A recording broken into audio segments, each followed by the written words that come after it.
For decades, the sapphire ring Princess Diana wore has symbolized love, betrayal, and legacy. But what if the story we've been told is only half the truth?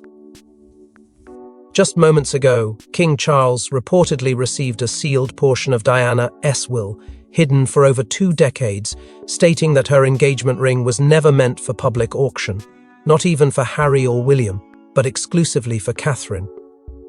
Before we go deeper into what this really means for the royal family, make sure to subscribe so you don't miss a single update. It was 1981 when Diana Spencer shocked the monarchy by choosing her own engagement ring, a striking 12-carat Ceylon sapphire surrounded by diamonds, selected from a Garrard catalogue rather than the family vault. The decision stirred quiet outrage within royal circles. To the establishment, it was a commoner's whim. To Diana, it was a symbol of independence, of identity, and perhaps of defiance. But what no one knew then was that the emotional weight Diana placed upon that ring extended far beyond her own finger.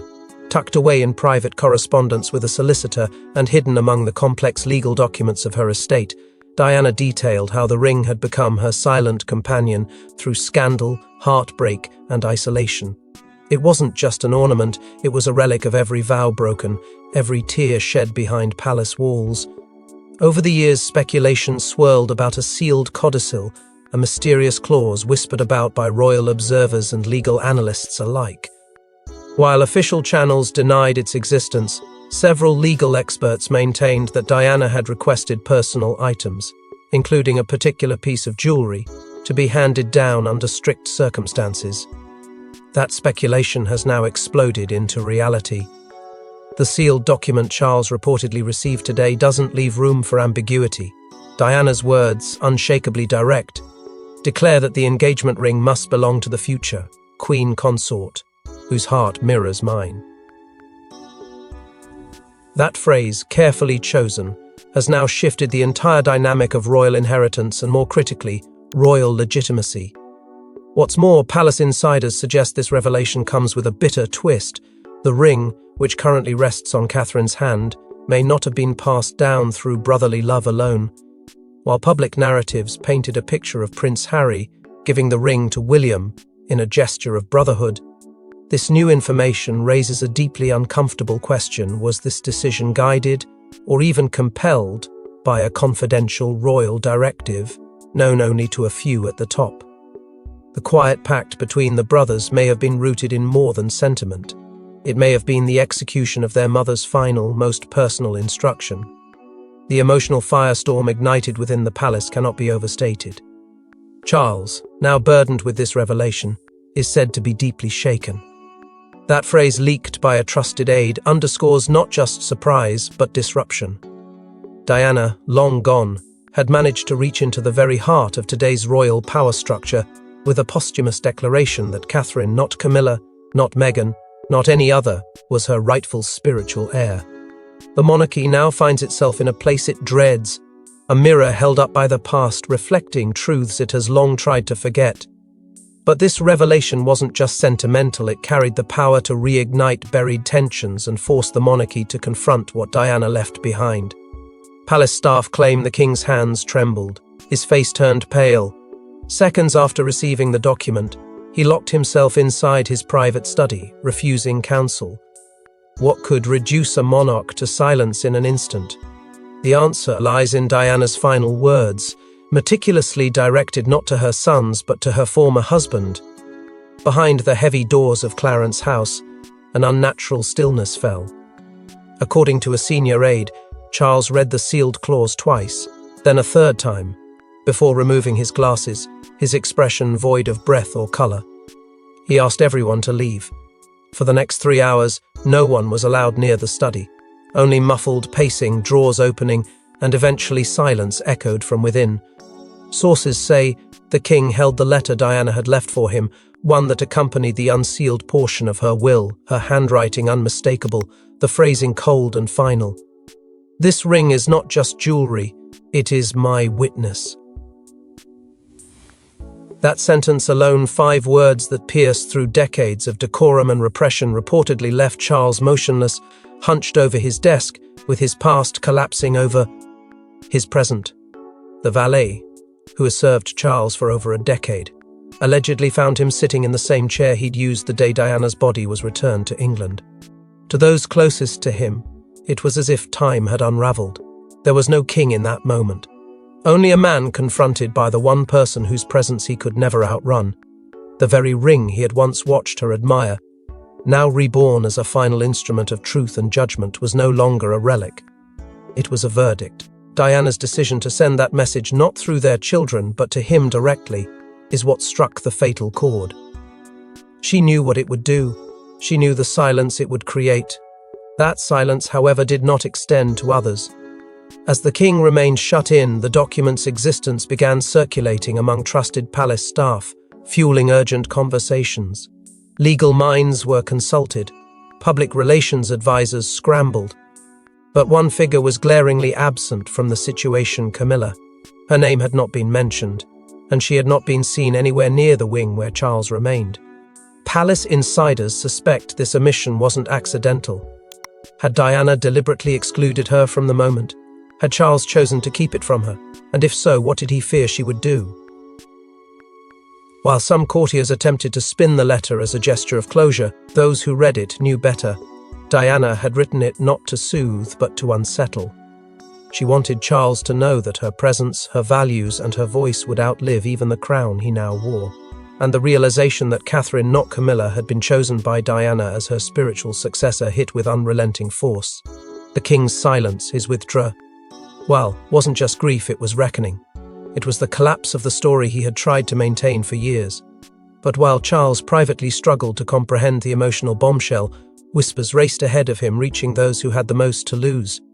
She built an empire from the shadows. But Camilla, now queen consort, may be facing the biggest threat to her symbolic authority yet, and it's not from scandal or headlines, but from Diana's lingering voice beyond the grave. When informed of the will's contents, insiders say her fury was controlled but terrifying. For years, Camilla weathered the storm of public criticism, working meticulously behind palace doors to reframe her image from the woman who shattered a fairy tale to the dignified consort of a reigning monarch. It took decades of carefully curated appearances, whispered alliances, and quiet resilience to rise from scandal to the throne beside Charles. But all of that, every inch of royal legitimacy she fought to earn, now trembles under the weight of one posthumous declaration from the woman she tried to outlast. The moment the details of Diana's sealed clause were revealed in a confidential briefing, Camilla reportedly stood without a word, stared at the page in silence, and walked out of the room. Witnesses say she didn't shout, she didn't cry. But what followed was far more chilling. Staff sources confirm Camilla immediately summoned her private communications team and gave a sharp, singular instruction: track every public reference to the ring, every article, every word. To her, this was more than inheritance, it was a public reckoning, because she understood what it meant. Diana's ring being reassigned to Catherine by royal will wasn't just sentiment, it was a transfer of emotional sovereignty. The very object that once symbolized Diana's royal tragedy now symbolized Catherine's rising reign.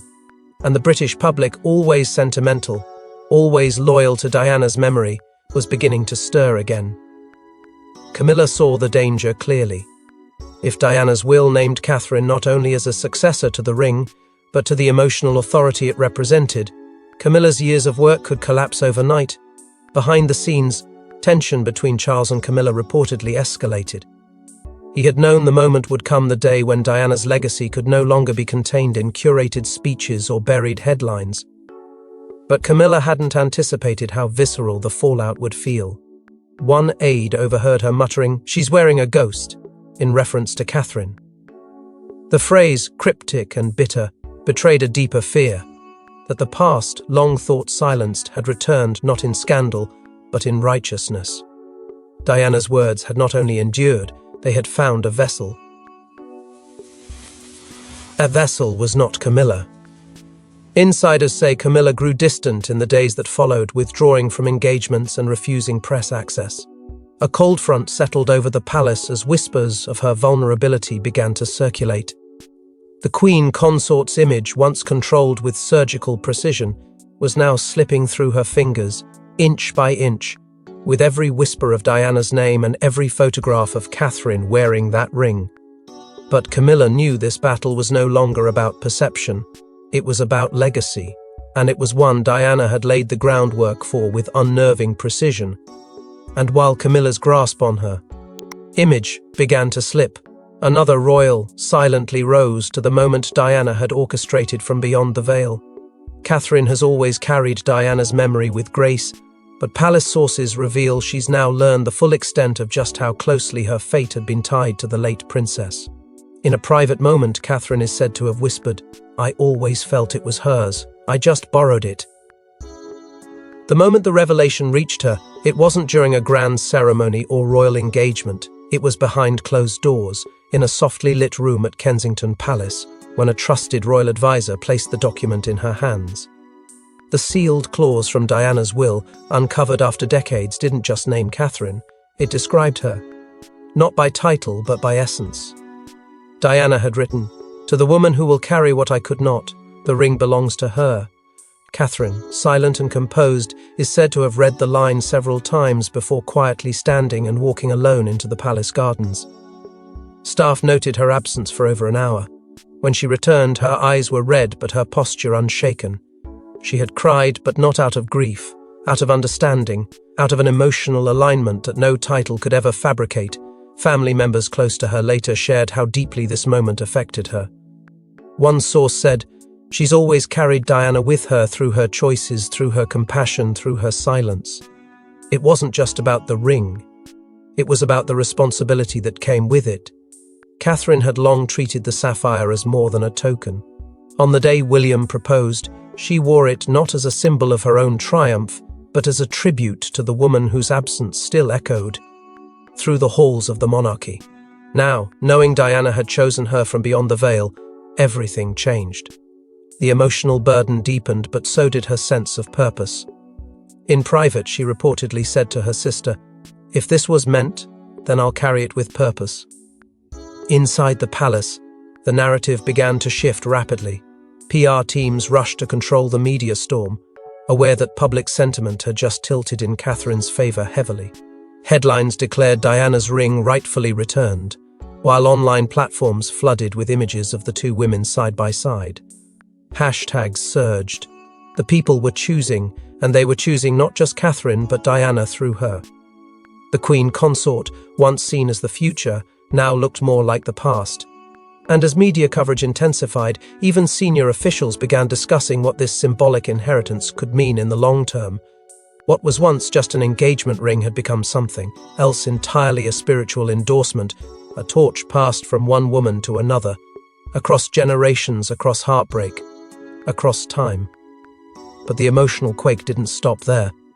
Someone else had long believed the ring would one day be his to give, and he wasn't prepared for this turn of fate. In an astonishing emotional twist, insiders close to Prince Harry revealed he had once possessed the ring and gave it to his brother, believing it would stay in the family's spirit. But now, in light of Diana's will, a single decision made years ago haunts him.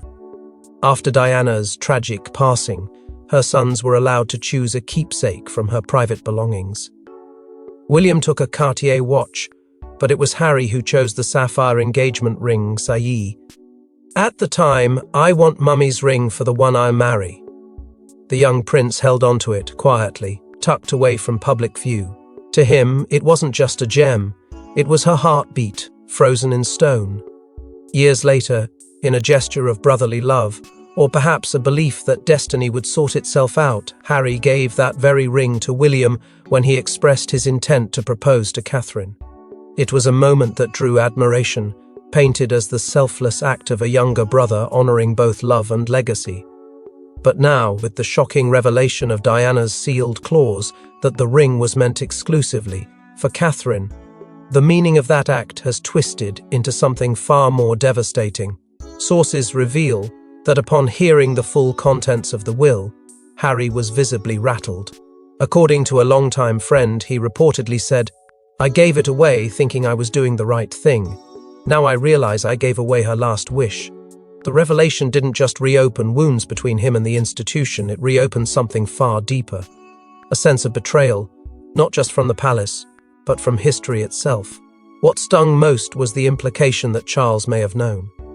That somewhere, locked away in vaults of royal bureaucracy, this clause had existed, unspoken, while decisions were made without his knowledge. That someone had quietly allowed him to hand over something that wasn't even his to give. Meghan's reaction, according to insiders, was pointed and immediate. It should have been ours. And while to the public, such a statement might seem bitter, within the context of what had been withheld, it speaks to a broader injustice. Harry didn't just lose a ring. He lost his mauve. Ours last message. That haunting realization reportedly led him to question why the clause had remained sealed for so long, and who benefited from its silence. His lawyers have since been seen in meetings with royal legal aides, and while no formal motion has been filed, speculation is rampant that Harry may seek access to all sealed documents surrounding Diana's estate. The emotional rift between the brothers, long frayed, is now under a fresh and crushing weight. What was once a symbol of unity, Harry giving William the ring, has now mutated into a cruel reminder that trust, in the royal world, is a fragile illusion. The headlines say it all, the ring that broke the brothers. And while William has remained silent publicly, palace insiders confirm the tension is once again escalating behind the scenes. The ring, once a bridge between two grieving sons, has become a wedge driven by secret sealed clauses and a mother's unspoken plan.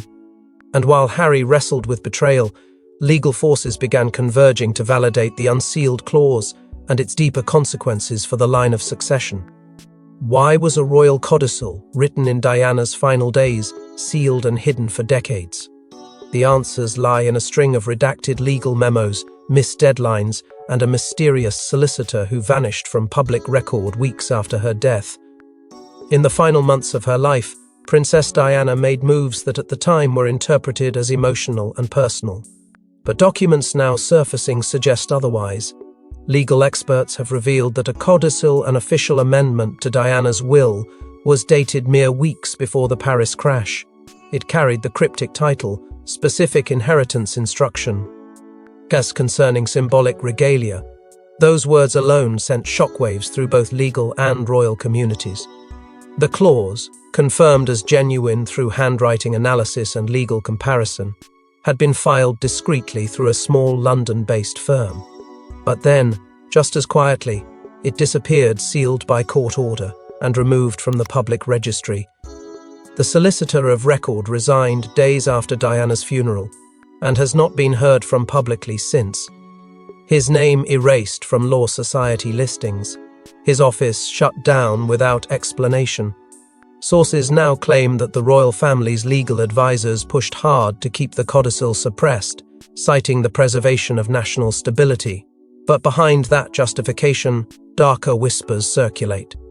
Some believe Charles, then Prince of Wales, lobbied for the document to remain sealed. Others believe it was the late Queen Elizabeth herself who intervened, fearing the clause could spark emotional unrest and potentially undermine Camilla's slow path toward public acceptance. Whatever the truth, one fact remains inescapable. This document was not simply lost. It was buried deliberately and systematically by people with everything to lose. The clause's existence remained known only to a handful of senior advisors and legal custodians, all bound by confidentiality. Until now. A royal archive technician reviewing estate filings for an unrelated matter stumbled upon a discrepancy, an index entry for a document that had no corresponding physical file. From that clue, pressure began to mount. Independent lawyers were brought in, and when the clause was finally released, it validated what many had long suspected. Diana had named Catherine E, not through her sons or royal bloodline, but through an emotional testament. She wrote, "My ring is a torch. Let it burn with the one who mirrors my voice, my heart, and my cause." As news of the sealed clause exploded across headlines, public outrage followed swiftly.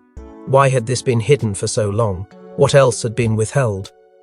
Social media campaigns began demanding full disclosure of all sealed royal wills. The hashtag Release Diana's Will began trending globally. Legal petitions were filed. Parliament members called for independent review of royal estate transparency. And still, from within the palace, silence, no acknowledgement, no denial. But that silence only deepened suspicions. Because now the question was no longer whether Diana had chosen Catherine.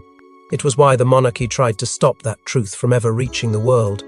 But even beyond legal ramifications, Diana's spiritual successor was quietly being defined in another way through the eyes of the public, the symbolism of a ring, and the unstoppable momentum of destiny. It began with a ring, but it ended with a crown in the people's hearts. As news spread that Diana herself chose Catherine, the tide of public opinion surged. In comment sections, front pages, and town halls, a single name echoed louder than ever: Queen Catherine. What started as a quiet revelation behind closed palace doors had ignited a global firestorm. Major news outlets broke the story within hours. Princess Diana's will, long sealed, had named Catherine as the sole heir to her symbolic engagement ring. It wasn't a gift passed through brothers. It was an intentional, written decision, Diana's final whisper into the fabric of the monarchy. The emotional weight of this truth broke through the rigid protocols of royalty and burst into the public domain with a force few expected. Catherine's approval ratings, already strong, skyrocketed. Overnight, the public wasn't just supporting her, they were rallying around her as the rightful spiritual successor to the late Princess of Wales. Social media became the battleground of modern monarchy. Thousands began reposting side-by-side photos of Diana and Catherine, captioned with phrases like "Two hearts, one legacy" and "The Queen Diana saw." Hashtags like #Diana's ring, #chosen by her, and #Queen Catherine surged across platforms, dominating conversation in every language. It wasn't just admiration, it was conviction. A collective declaration that Diana's choice held more weight than any title assigned by royal decree. Commentators and cultural critics alike began to question what legitimacy even meant when the people had already chosen their queen. In the same breath, Camilla's once carefully maintained public image began to unravel. Old headlines resurfaced, documentaries re-aired, and whispers became shouts. The contrast was stark and unforgiving. As Catherine's image bathed in Diana's glow, Camilla's began to retreat into shadow. Her engagements drew protesters, online sentiment cooled to frost. The monarchy's most fragile truth had been exposed: love, not lineage, was shaping the future. The pressure was so intense that King Charles, reportedly overwhelmed by the sheer speed of public backlash, cancelled an upcoming appearance at a national event. It would have marked his first joint outing with Camilla since the news broke. Instead, he remained at Balmoral, Isua NG, a vague statement about restoring balance and reflection, which only added fuel to the fire. Public discourse turned into speculation. Would Charles act to formalize Catherine's new role, or would he resist Diana's voice one final time? Advisors warned of the risks of silence. The people had spoken. The crown, symbolic or not, had been placed in Catherine's hands not with ceremony, but with sentiment. But this wasn't just about popularity or optics. Beneath the surface, something even more seismic stirred. Because as the world celebrated Catherine as Diana's chosen one, palace historians made a quiet but startling discovery. It had been hiding in plain sight beneath the ring itself. And yet, behind all the applause, one final twist was brewing: a secret clause hidden beneath the ring's royal setting that could change royal protocol forever. Jewelry experts made a shocking discovery: a microscopic engraving on the inside band of Diana's ring, previously overlooked, bears a cryptic inscription believed to reference a long-lost royal decree involving succession rights through symbolic inheritance. For decades, the ring was seen as an emotional artifact, a jewel wrapped in sentiment, not law. But that assumption shattered when a historian from the Royal Regalia Preservation Trust, conducting a routine authentication scan, spotted something no one had noticed before.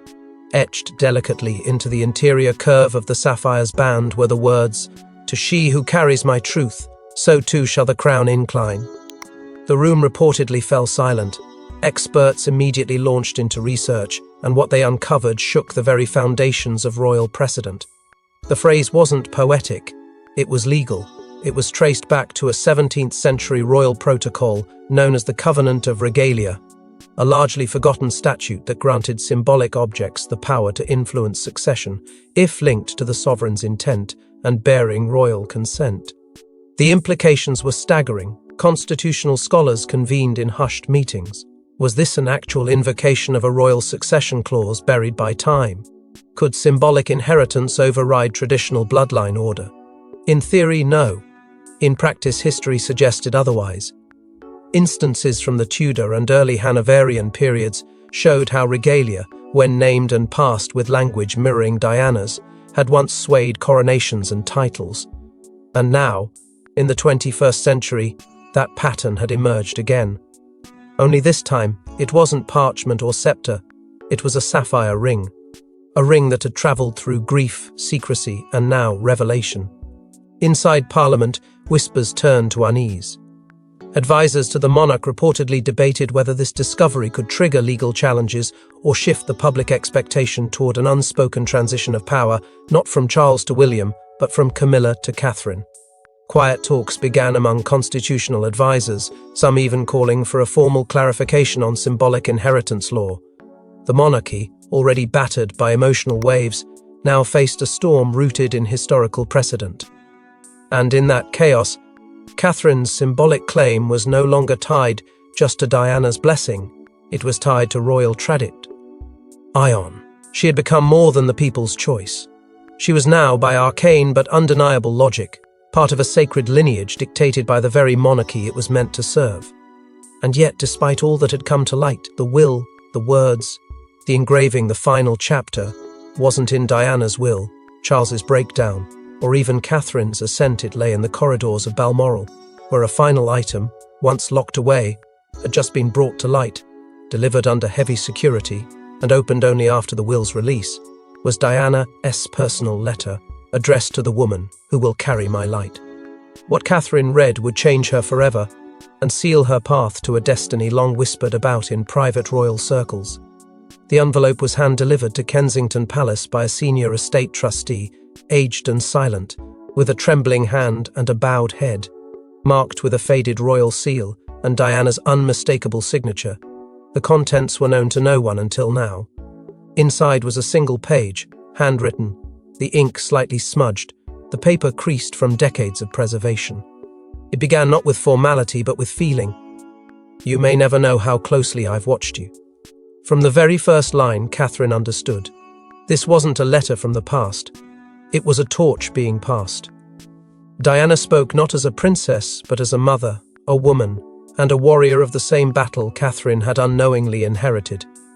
She warned of the shadows behind the smiles. She spoke of the loneliness that comes with loyalty and the burdens that come wrapped in diamonds and duty. Protect the boys, protect the people, and protect yourself. Palace aides say Catherine read it in silence, lips tremble. Eyes wide with something beyond sadness recognition. When she reached the final paragraph, she reportedly pressed the page to her chest and whispered, she knew. That moment, private and raw, would later echo across the monarchy as the moment Catherine stopped being merely the wife of a future king and stepped into the role of something greater. Diana didn't just endorse her, she prepared her, she entrusted her. In that letter, Catherine wasn't just given a memory, she was given a mandate.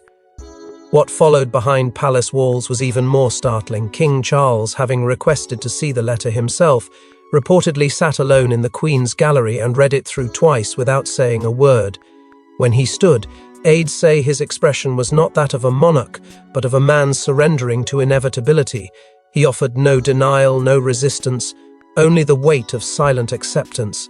Those close to the inner circle now say the word abdication has returned to private conversations, whispered, not declared, but present. And then came the final, quiet gesture. In the privacy of her dressing room, with the letter beside her, Catherine removed Diana's engagement ring from her finger. Not in grief, but in reflection. She held it for a long moment, then slid it back on deliberately, with intention. No longer just a symbol of marriage, now a seal of purpose. No longer borrowed, claimed, worn not for love alone, but for legacy. Because when a ghost chooses a queen, no crown forged by protocol can stop what was always meant to be. Thanks for watching. Please don't forget to like and subscribe, and we will see you in next one.